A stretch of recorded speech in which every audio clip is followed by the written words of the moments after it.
ఇక్కడ ఒక వ్యక్తి ఉన్నాడంట. అతడు దయ్యం పట్టిన రొడ్డివాడును మృగవాడునై ఒకడు ఆయన యొద్దకు తేబడెను. ఆయన వానిని స్వస్థపరిచినందున ఆ మూగవాడు మాటలాడు శక్తి చూపును గలవాడాయను. హల్లెలూయ. దృష్టి వచ్చింది, ఆయన మాట్లాడడము ప్రారంభించాడు. ఇక్కడ యేసు చేసింది ఒక అద్భుత కార్యం. ఎంతమంది ఏకీభవిస్తారు? అద్భుతం. ఒక గుడ్డివాడు మాట్లాడలేడు, చూడలేడు. ఆయన ఎద్దుకు తేబడినప్పుడు ఆయన వానిపైన కనికరపడి ఆయనను స్వస్థపరిచినాడు. అప్పుడు ఆ వ్యక్తి చూడడం ప్రారంభించాడు, మాట్లాడడమో మొదలుపెట్టాడు. ఇది అక్కడున్న వారి, అంటే ఆ అధికారులకు, నాయకులు, పరిసయ్యులు, మరి వారికి ఇది డైజెస్ట్ కాలే. ఒకవేళ ఇది వీళ్ళందరూ నమ్మితే ఏం జరుగుతుందండి? ఒక బ్రేకింగ్ న్యూస్ ఆ ప్రాంతం అంతా కూడా స్ప్రెడ్ అయిపోతుంది. ఎక్కడెక్కడి నుంచో ప్రజలందరూ కూడా వచ్చేస్తారు, వారందరూ కూడా నమ్ముతారు. చూడండి, అక్కడ కింద ఏమని రాయబడి ఉంది? అతడు, ఆ మూగవాడు మాట్లాడు శక్తియు చూపును గలవాడయ్యను. అందుకు ప్రజలందరూ విస్మయం ఉంది, ఆయన దావీదు కుమారుడు కాడా అని చెప్పుకొనిరి. ఇది వారి గుండెలో భయమును పుట్టించింది. దావీదు కుమారుడు కాదా?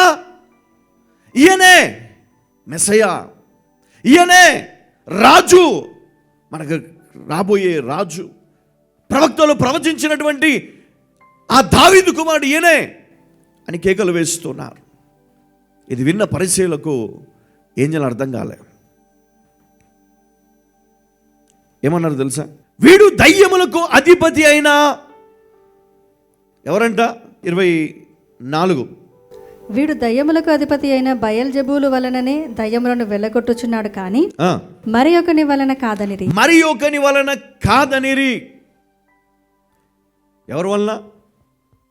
సాతాను కుమారుడు, ప్రిన్స్, ఆయన వలననే ఈయన దయ్యములు వెళ్ళగొట్టగలుగుతున్నాడని. ఎంత భయంకరమైనటువంటి అబద్ధం కదండి! ఎంత చక్కటి అబద్ధం! అది నమ్మే వాళ్ళు కూడా ఉంటారు. ఎవరిపైన కాదు, నీ ఇంటి వాళ్ళపైన కాదు నిందలు వేసేది, దేవుని బిడ్డలపైన నింద వేస్తారు. ఒకప్పుడు ఆయన నీకు దైవ సమానులైతే మరి ఇప్పుడెందుకు దయ్యమయ్యాడు? మరి ఇప్పుడెందుకు సాతాను శక్తితో, సాతాను కుమారుడు అయినటువంటి ఆయన శక్తితో, ఆయన ప్రభావముతో ఈయన దయ్యంలో వెళ్ళగొట్టుతున్నాడు అని ప్రచారం చేస్తా ఉన్నారు. ఈరోజు కూడా సమాజంలో దేవుని బిడ్డలపైన బురద జల్లే ప్రయత్నం. ఈరోజు సమాజంలో ఎలాంటి వారు ఉన్నారు తెలుసా? తోడేళ్ళు ఉన్నారు కొంతమంది. ఈ తోడేళ్ళు ఎట్లా ఉంటారంటే, ఈ గొర్రెల మందలోనికి మెల్లిగా దూరుతారు, ఒకరుగా వస్తారు. ఒకరి నుంచి స్ప్రెడ్ అయ్యి వాళ్ళ దగ్గర వీళ్ళ దగ్గర వీళ్ళు ఏం చేస్తారంటే అందరితో రిలేషన్ మెయింటైన్ చేస్తారు. ఆ రిలేషన్ బలపడిన తర్వాత అవతల వాళ్ళు ఎప్పుడైతే వీళ్ళపై నమ్మకం తెచ్చుకుంటారో విషం చిమ్మడం మొదలు పెడతారు.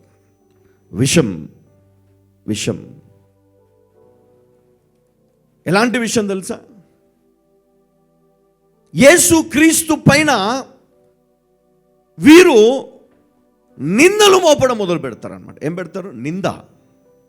ఎలాగైనా ఈయనను పడేయాలా, ఎలాగైనా ఈయన పేరు లేకుండా చేయాలా, ఎలాగైనా ఈయన స్ప్రెడ్ అవ్వద్దు ఇంకా. అందుకే నేను అంటాను, తోడేలు వలె వచ్చి మిమ్మల్ని మోసం చేస్తే గనక మీరు మోసపోకండి. నీ తల్లి నీ తండ్రి చిన్నప్పటి నుంచి నిన్ను అల్లారు ముద్దుగా పెంచుకొని నీకు కావాల్సిన ఆహారం, నీకు కావాల్సిన బట్టలు, నీకు కావాల్సిన సమస్తమును వారు చేస్తున్నప్పుడు నీ తల్లిని కానీ తండ్రిని కానీ నువ్వు ప్రేమించవు కానీ ద్వేషించలేదు. నువ్వు అత్తుకున్నావు వాళ్ళని.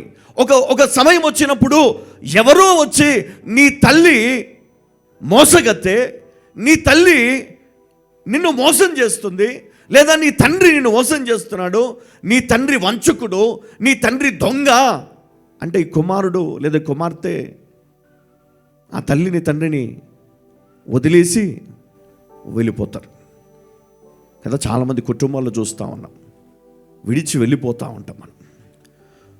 విడిచి వెళ్ళడం కొంతమందికి అది మంచిదైతే కొంతమందికి అది శాపంగా మారుతుంది. ఎందుకంటే పరిశుద్ధ లేఖనములో యేసుక్రీస్తు చక్కటి వివరణ ఇచ్చాడు. ఇక్కడ మనం చూస్తే చూడండి, యేసు దయ్యములను వెళ్ళగొట్టినప్పుడు ఆయన దయ్యముల అధిపతి ద్వారా ఇది చేస్తున్నాడు అని కొందరు నిందించారు. దానికి యేసు చక్కటి సమాధానం ఇచ్చారు. ఏంటా సమాధానం అంటే చూడండి, విభజించబడిన రాజ్యం, ఒక రాజ్యము, అందులో నుండి కొంతమంది స్వార్థముతో వాళ్ళకు గొడవై రెండుగా విభజించబడి, లేదా మూడుగా విభజించబడి, లేదా నాలుగుగా విభజించబడి వీరు వేరుగా వెళ్ళిపోయారు అనుకుందాం. చివరికి ఏమవుతుందో తెలుసా అండి, ఆ వేరుపడినటువంటి రాజ్యము తనకు తానే విరోధముగా విభజించబడితే అది నిలవదు అని లేఖనం సెలవిస్తుంది.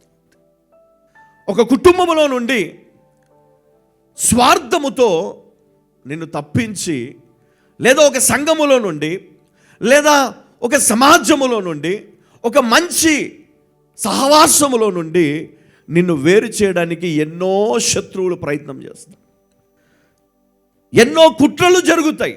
కానీ ఒకటి నువ్వు గుర్తించాలి, నీ తల్లి నిన్ను ఎట్లా పెంచింది, నీ తండ్రి నిన్ను ఎలా పెంచాడో మర్చిపోవద్దు. యేసుక్రీస్తు ఎంతమందిని స్వస్థపరిచాడు, ఎంతమందికి ఆయన జీవము పోశాడు, ఎంతమంది జీవితాలు నిలబెట్టాడు ఆయన. మరి వీరు ఆయన పైన విషము చిమ్ముతున్నారు కదా. ఆయన చేసే మంచి పనుల పైన, ఆయన చేసే మంచి కార్యాలపైన వీళ్ళు విషము చిమ్ముతున్నారు. అయితే ఒక రాజ్యము తనకు తానే విరోధముగా విభజించబడితే కనుక అది నిలవదు. ఎందుకంటే సాతానునే వెళ్ళగొట్టడు. అంటే ఇక్కడ యేసుక్రీస్తు చెప్పిన మాట ఏంటంటే, ఒకవేళ నేను గనక సాతాను యొక్క శక్తితో నేను వెళ్ళగొట్టినట్లయితే, ఈ దయ్యమును, ఒక దయ్యము ఇంకొక దయ్యమును వెళ్ళగొట్టిన ఎడల మరి సహవాసము అది నిలబడదు. అలాగే ఒక మంచి కుటుంబములో, ఒక మంచి సంఘములో స్వార్థముతో, ద్వేషముతో నీవు గనక దూరం అయిపోయినావు అనుకో, అది నిలబడదు. కుటుంబం ఎప్పుడు కలిసి ఉండాలి, కుటుంబం ఎప్పుడు ఐక్యత కలిగి ఉండాలి. ఆ కుటుంబంలో తోడేళ్ళు కనుక వస్తే ఆ తోడేళ్ళను అక్కడి నుంచి వెళ్ళగొట్టాలి, కానీ నీవు మోసపోయే వ్యక్తిగా నువ్వు ఉండకూడదు. ఆనాడు ఆదాము లేదా అవ్వ ఆ సర్పమును గద్దించుంటే వారి జీవితంలోనికి శాపం అనేది వచ్చేది కాదు, పాపం అనేది ప్రబలేది కాదు. దేవుని దృష్టిలో ఇంకా నరుడు తన బిడ్డగా ఉండేవాడు. కానీ ఈరోజు పాప క్షమాపణ అవసరమైంది, క్రీస్తు రక్తము అవసరమైంది.